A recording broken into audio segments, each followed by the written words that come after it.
ওই যে একটা কথা আছে না, যত্ন করলে রত্ন মিলে, আমার সাথে তাই হয়েছে। যত্ন করতে পারলাম না, আর রত্নও মিলল না।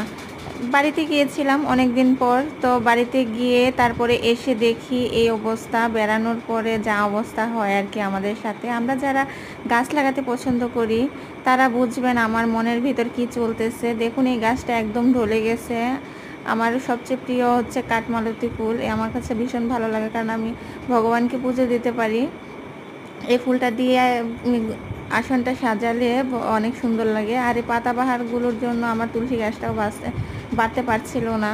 তো দেখুন, জল না দিলে মানে যত্ন না করলে কিছুই হয় না, এটা সত্যি। আর এখানে আমার পুঁইশাক গাছগুলো একদম ঢলে গেছে, আর পাতাগুলো দেখেন একদম ঝরে ঝরে পড়ে যাচ্ছে। মাত্র কলি আসতেছিল। আর এখানে আমি নিচে নামিয়ে রাখছি এগুলো একটু ভালো ছিল। আর যাই হোক, খুব খারাপ লাগতেছিল, মনটা ভীষণ খারাপ। তো এখন থেকে আবার প্রতিদিন যত্ন করব। আসলে বাড়িতে গেলে তারপরে এমনই হয়। তো সবাই ভালো থাকবে।